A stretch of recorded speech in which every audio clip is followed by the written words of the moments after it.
¿Cómo están, queridos amigos de la Casa de Reposo Santé?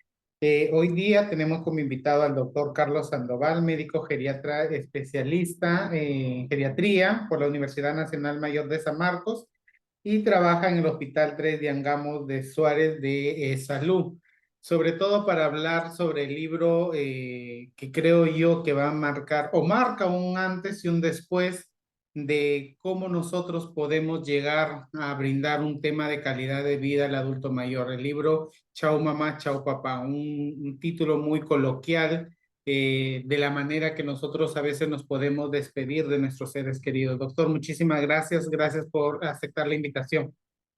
Gracias, Andy, y gracias a la familia de la Casa de Reposo Santé por la invitación y gracias por darme la oportunidad de compartir mi libro con todos ustedes.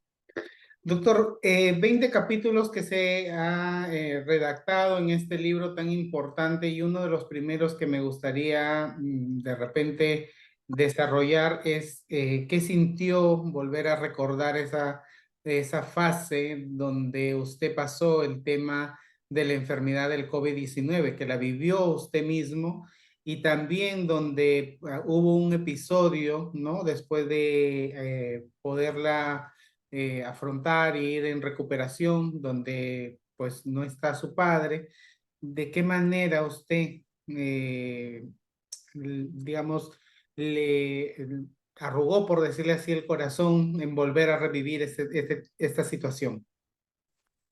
Sí, como tú lo acabas de mencionar, yo fui víctima de la enfermedad del COVID, sobre todo en la primera pandemia, cuando recién se estaba conociendo la enfermedad. La enfermedad en el Perú se declara la cuarentena en marzo y yo caí enfermo en mayo. Ya había visto algunos casos por televisión, al final dejé de trabajar, me aislé y cuando sentí los síntomas, yo no he estado con esta sensación de disnea, o sea, de falta de aire, de ahogamiento, me sentía mal, pero no me sentía tan mal. Entonces me pongo el oxímetro, en esa época muy pocas personas tenían oxímetro, todavía no estaba tan popular como lo es ahora, que todo el mundo tiene un oxímetro en casa. Me coloqué el oxímetro y marcaba 77. Dije, uy, acá no está bien la cosa. Le cambié de pilas creyendo que era un error de lectura y continuaba marcando 77.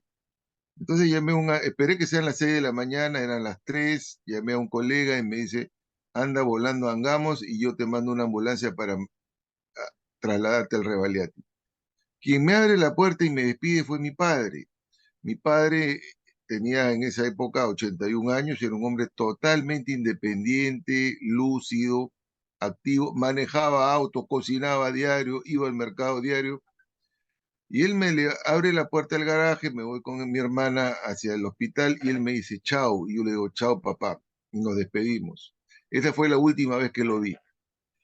Cuando yo entro al hospital, me aplican un endovenoso, que no sé qué remedio fue, y simplemente se apagó el televisor.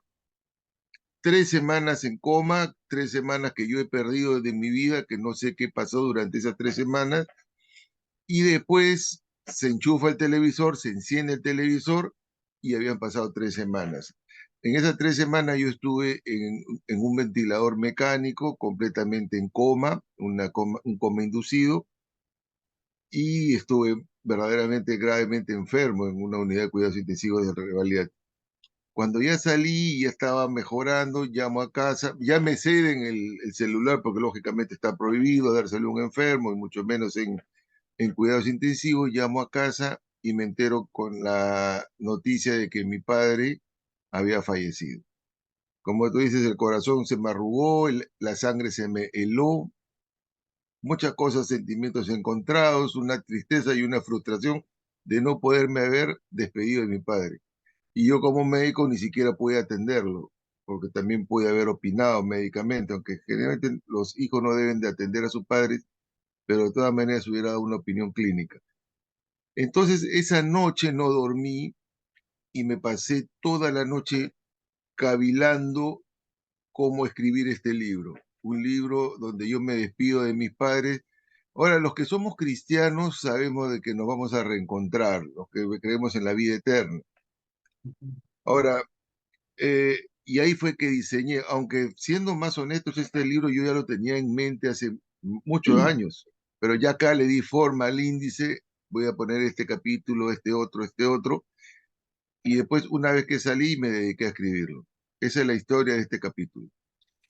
Yo he leído el libro completo y realmente como inicié diciéndole, ¿no? Creo yo que marca un después y un antes, perdón, un antes y un después de las realidades que nosotros como seres humanos vivimos y como profesionales que pasamos, ¿no? Estoy realmente mandándolo a todos a los futuros psicólogos, yo ya poco en graduarme bueno, colegiarme, perdón, en psicología y me parece importantísimo porque el hablar del duelo, el hablar de la despedida, de la muerte, que es mucho, muchas veces a nosotros, las personas, los hijos, sobre todo, nos es un poco complicado, ¿no? Porque siempre se dice, si queremos hablar algo con el papá, la mamá sobre la muerte, lo tenemos como un tabú, que es uno de los segundos capítulos que usted escribe. ¿A qué se debe que nosotros, los hijos, le tenemos miedo al hablar de la muerte con nuestros propios padres? Mira, en estos tiempos muchos tabúes se han ido superando. Por ejemplo, el tema de la sexualidad antiguamente era un tabú, no se podía hablar nada de sexo, menos con los padres y mucho menos en un colegio. Hoy en día eso es un tabú superado, se habla en los colegios de curas y de monjas y se habla lógicamente desde un aspecto científico y serio. El tema de la homosexualidad tampoco se podía tocar, es más, ahora hasta se promueve. Pero han habido temas de política, religión, que eran tabús. Sin embargo, hoy en día continúa el tema de la muerte, pero antiguamente no era un tabú. O sea, es un tabú nuevo. Antiguamente la muerte era aceptada como algo normal, como parte de la vida de una persona. Es más, antiguamente una mujer podía tener, o una pareja, para ser más exacto, 7, 8 hijos y se le morían en el camino tres y le sobrevivían cinco. Entonces la muerte era algo bastante natural, bastante común. Yo creo que ha influenciado mucho Hollywood, las películas de cine, donde rescatan al bueno, supuestamente, o a la víctima, y donde no por más que uno de una u otra forma sepa que se va a morir, no se mueren nunca. Y también por personajes eternos, ¿no? Por ejemplo, Mickey Mouse es un personaje que tiene más de 100 años de vida, es decir, un adulto mayor ha crecido con Mickey Mouse y son gente que no envejece nunca. Los Simpsons ya tienen cerca de 40 años en el aire y siguen igualitos. El papá es el papá y los hijos. Entonces ha influido mucho, pero en la Edad Media la muerte era algo normal. Hoy en día se oculta, se tapa. Yo recuerdo cuando era pequeño y lo pongo en el libro, cuando mi abuelo estaba moribundo, yo estaba alrededor de mi abuelo con mi hermana jugando. Ujú, Y si bien es cierto, no tocábamos ni molestábamos al abuelo, sabíamos que se iba a morir. Entraba un médico, después salía el cura, hasta que el abuelo se murió y empezó el rito del duelo. Ahora, ¿qué sucede? A los niños los aíslan, dicen, no, no, que el niño no sepa que el abuelo está enfermo, pero lo aíslan, lo mandan al cuarto, ¿y qué hacen en el cuarto los chicos? Prenden su televisor y se ponen a ver películas de matanza, de Rambo, de Conan, bueno, yo digo los antiguos porque no veo, pero, o de violencia, o sacan estos videojuegos y matan no sé cuántos buenos y malos. Entonces el niño también puede llevarse un concepto distorsionado. Aparte de eso, la sociedad está cambiando. Por ejemplo, antiguamente, no antiguamente, que hablo de 20 años atrás, a los difuntos se les velaba en casa. ujú. Y era normal, pues, moría un ser querido, una amistad, y uno iba a la casa y acompañaba a los dedos toda la noche y se quedaba hasta el día siguiente. Y esto no hace mucho, eso es 20 años. Acompañaban, lloraban y, lógicamente, como quedaban toda la noche, la familia, los deudos, ofrecían desayuno, ofrecían caldo de gallina, por ahí un pisquito, Y es más, hay gente que se quedaba hasta el entierro y tenía que almorzar y era todo un rito. Ahora no, ahora casi a todos se les está velando en velatorios, con horarios de entrada y salida. Llega a las 10 de la noche, vamos a cerrar el velatorio y votan a todos y dejan al muerto solo. Ya no es como antes. Entonces, todas estas cosas están cambiando. En provincias, el entierro era todo un acontecimiento social tan importante como un matrimonio y que duraba 2 o 3 días. Es más, yo sí he asistido porque no me lo han contado cuando estuve en la sierra y se murió un anciano. El velorio fue perdón, el entierro fue con banda de música. Hay gente que no lo cree, pero yo le cuento porque yo lo he vivido. Era con banda de música y los músicos se la pasaron tocando la roncadora y los bombos toda la tarde hasta que enterraban al muerto.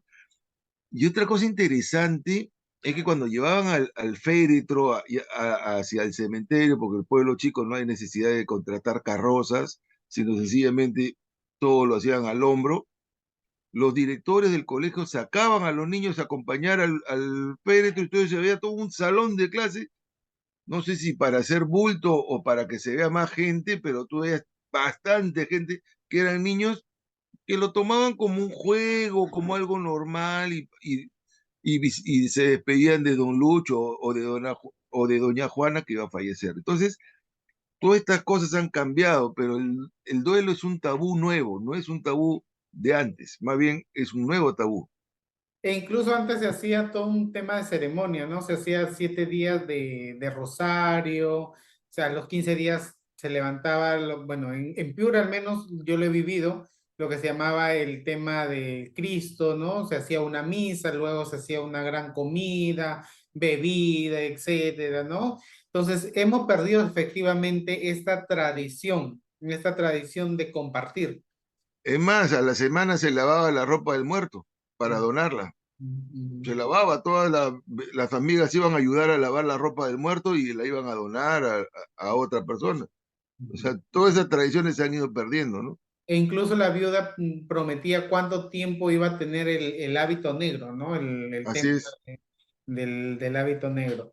Doctor, también otro de los capítulos muy interesantes es cuando a veces la persona tiene dos familias, ¿no? Deja una familia para irse a formar una nueva, pero cuando ya está adulta, usted cuenta la historia de que a veces lo echa pasa y tiene que regresar a la primera familia y los hijos, ese impacto de no saber cómo actuar frente a esta situación.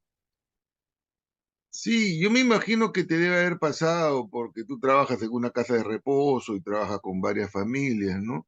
Muchas veces los hombres cuando están jóvenes se deslumbran por una mujer más joven y bueno, dejan su hogar. Y no solo este caso, ¿no? Es bien común eso de que ya vengo, voy a comprar pan y no regresan más.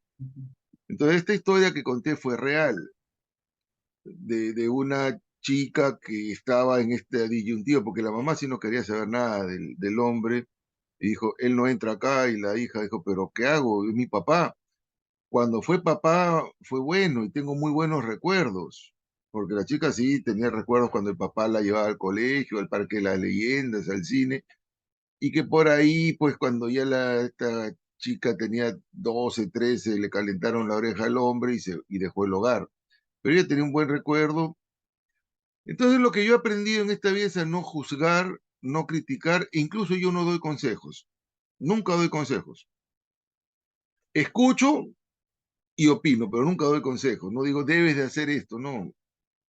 Entonces, no somos nadie para juzgar, ni para perdonar, ni para castigar. Cada uno es como es, ¿no? Entonces, esta es la historia de una persona que probablemente muchas personas que lean el libro van a identificar a otra persona, a mi tío Pepe, al vecino de la esquina, que después regresa ya viejo, cansado y derrotado, como el caso del ejemplo, ¿no? De la historia, incluso con una hemiplegia. Vuelvo a repetir, no somos nadie para juzgar. Entonces, esta historia es real, porque todas las historias que he contado son reales. Casi todos he cambiado el nombre, inclusive después me reclamaron. cuento la historia de un amigo y me dijo, oye, ¿por qué no pusiste el nombre de mi abuelita si yo la reconocía a mi abuelita? Le dije, porque no te autoricé, pero ¿cómo no me autorizaste? Lo hubieras puesto nomás. Hay gente que me ha reclamado porque se identifican con el paciente. Los únicos nombres reales son los de mi caso y mi familia. Después todos son nombres cambiados. Pero son historias 100% reales. Sí, sí, efectivamente, ¿no? Y sobre todo que pasa en nuestra sociedad, porque no es que algo que nos inventemos, sino que son situaciones que día a día se viven, ¿no? Que el papá se va, regresa después de cuánto tiempo, pero sobre todo vamos ingresando un poco más al tema del cuidado del adulto mayor y usted da algunas indicaciones importantes de cómo afrontar el cuidado del adulto mayor, porque no solamente es cuidarlo, sino es todo un preámbulo de ciertas situaciones que cambien la familia para poderle dar calidad de vida. Sí, no es lo mismo, por ejemplo, un adulto mayor que tuvo Alzheimer y que pasó por un proceso largo, donde comenzó primero con pérdida de la memoria, después pérdida de la orientación, trastornos de conducta, hasta el final la dependencia. Ese es un caso donde la familia más o menos va notando y se va preparando progresivamente. Pero otro es el caso de un infarto cerebral, donde un paciente estaba bien y al día siguiente ya no lo está, o el de una fractura de cadera, donde uno está bien y al día siguiente ya no está. Entonces, o el caso de la muerte súbita, que también lo menciono, ¿no? Ese caso de la mamá de una amiga que yo la atendía, la señora, una señora hermosa, conversadora, con la que me tomaba en cada consulta, iba a un café y conversábamos de largo y gran conversadora, muy amable la señora, y bueno, era hipertensa, tenía sus enfermedades crónicas, pero estaba bien, y de repente un día me llama la hija un domingo y me dice, doctor, mi mamá creo que está muerta, no responde. ¿Y qué pasó? No sabemos hasta ahora qué pasó. Sencillamente el corazón dejó de funcionar, debe haber habido una arritmia. La hija destrozada, cómo la consuelo? Entonces se me ocurrió y después ya esa frase va a quedar para siempre. Le dije, tu madre ha tenido la muerte que todos quisiéramos tener. Porque ¿quién no quisiera tener pues sin sufrir y hacer, ¡pac! Se acabó. Entonces, cada situación es diferente, ¿no? Como he contado el caso del enfermo de Alzheimer, que es lento y largo, puede durar hasta 10 años una enfermedad de Alzheimer, o estos de ACV, que donde el paciente queda postrados de repente, dependiendo de la extensión del infarto cerebral, y estas muertes súbitas que hay, que también las hay. Entonces, cada circunstancia es diferente. Entonces, no hay una receta única, hay circunstancias diferentes, ¿no? Que nos debe ayudar a afrontar esta realidad. Muy bien, doctor. Y otra de las cosas que usted cuenta en su capítulo muy importante sobre lo que a veces, muchas veces a nosotros nos enseñan que no debemos ser amigos de nuestros pacientes, pero usted habla y en muchas de las historias cuenta que al final forman una amistad con sus pacientes. Esto para las nuevas generaciones de médicos, geriatras que van a atender a los pacientes, ¿cómo lo deberían tomar? Porque muchas veces sí se nos enseña, ¿no? Que nosotros no debemos crear lazos, pero creo que también es importante porque estos lazos hacen que el paciente pueda exteriorizar lo que siente y lo que puede, y nosotros podemos atenderlo mejor y de repente podemos ayudarlo mucho mejor. Bueno, este comentario va no solo a los médicos, va a las enfermeras, a los psicólogos, terapistas, todos los que trabajamos directamente con enfermos adultos mayores. Pero es que sin querer uno de una u otra forma se va a involucrar, porque si yo, por ejemplo, una cosa es trabajar en el seguro social, donde yo trabajo, y donde atiendo 20 pacientes en un turno y que lamentablemente el seguro me exige 12 minutos por paciente y tengo que despacharlos rápido y yo quisiera conversar con mi paciente, pero no puedo. Que un paciente de una casa de reposo a donde yo voy y los veo pues de largo o en su domicilio y me quedo conversando, y no una vez, sino una segunda, una tercera, y la tercera va con cafecito, con bizcochito, no estoy diciendo un banquete, un cafecito, un bizcochito, pero se comparte. Entonces, ahí de una u otra forma si hay un involucramiento, y no solo con el enfermo, también con la familia del enfermo. Entonces se forma el triángulo, la familia, el profesional de la salud y el enfermo. Y lo mismo con psicólogos, enfermeras, ¿no? A veces las enfermeras están más tiempo con el paciente. Y ni decir del cuidador, porque ya el cuidador, pues hay un involucramiento. A veces el cuidador llora más que los hijos cuando se muere el enfermo, y lo he visto, porque el cuidador estuvo pues mañana, tarde y noche con el enfermo, los 7 días de la semana y los 30 días del mes, entonces estuvo todo el tiempo más que los hijos. A veces hay hijos que en casa de reposo que ni van, o el día que tienen que pagar, ese día, bueno, aprovechan y entran a saludarlo. Hay otros hijos que sí van diario, ¿no? Cada hijo es diferente, pero yo creo que así uno no quiera, se involucra. Y en el caso del geriatra, antiguamente existía el escenario del médico de cabecera. Entonces, el médico de cabecera, como existe en otros países, o médico de familia, veía a toda la familia, a los niños, a los adultos y a los ancianos. Y conforme iban envejeciendo, el anciano moría, el adulto se volvía anciano, el niño adulto, y el adulto tenía sus hijos. Entonces veía una nueva generación. Y el médico envejecía con la familia. Entonces existía eso. Tanto así que a veces al médico lo invitaban a los bautizos, a los... Yo la vez pasada, y no sé si has visto en mis redes, participé de un cienteañero, así le puse.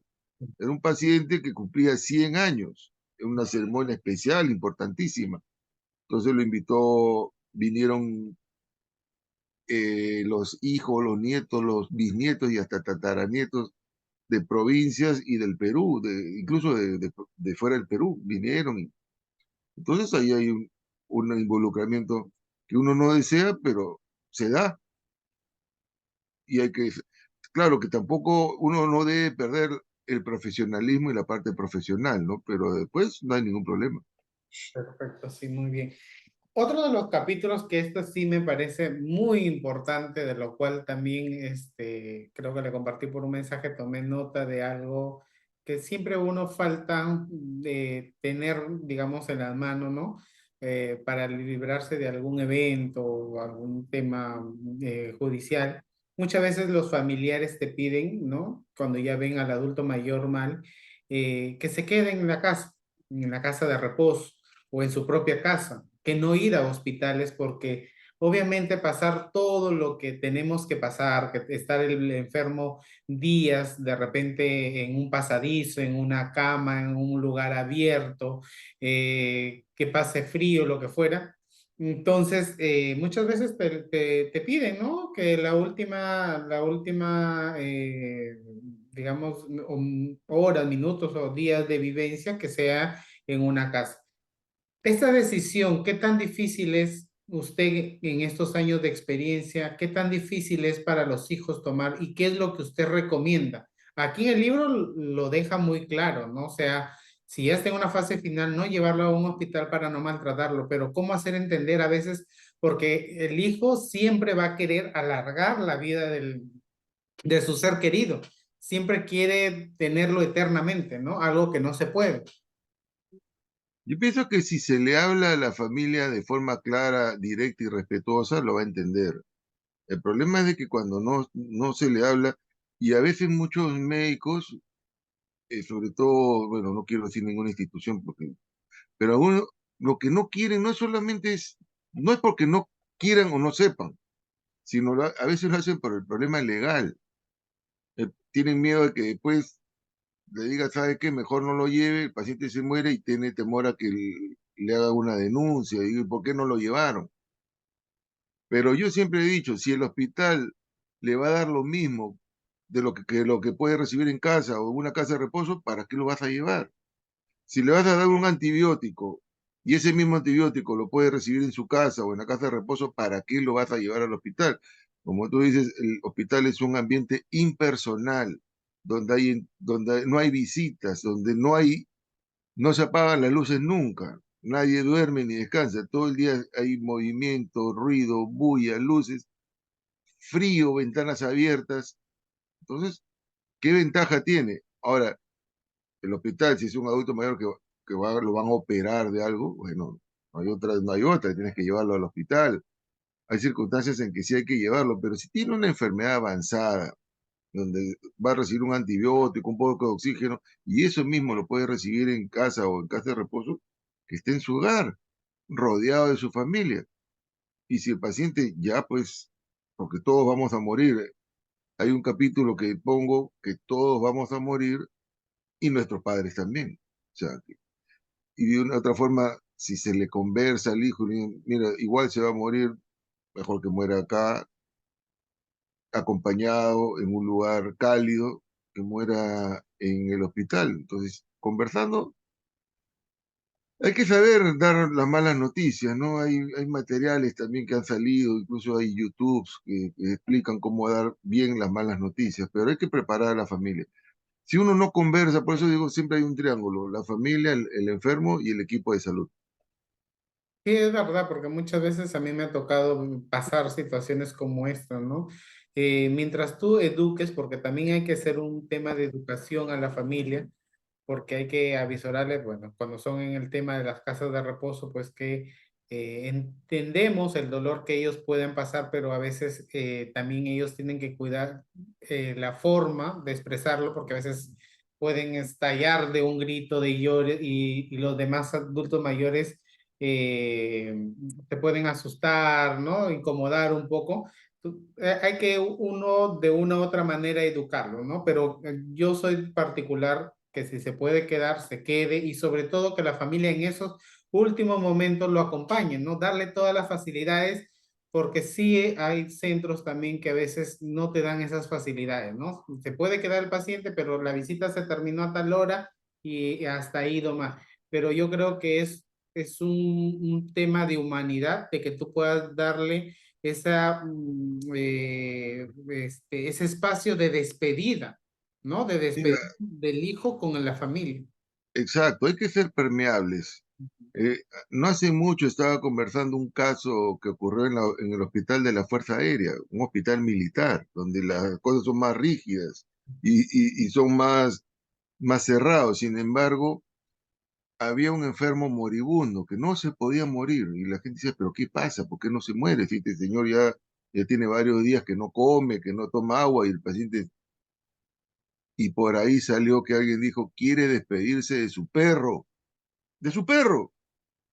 hay que llevar al perro. Entonces, en un hospital militar hablaron con el director, porque lógicamente, y el director dijo, ¿qué cosa? Un perro. Se le explicó, dijo, bueno, pues, ¿qué pasa? Entró el perro, se subió con el paciente, lo lamió, el paciente que estaba casi en coma despertó, lloró, y al día siguiente murió en paz. Entonces no hay que ser, pues, a veces tan rígidos, ¿no? Si bien es cierto, hay horarios, en casos y situaciones especiales hay que adaptarse a las situaciones especiales.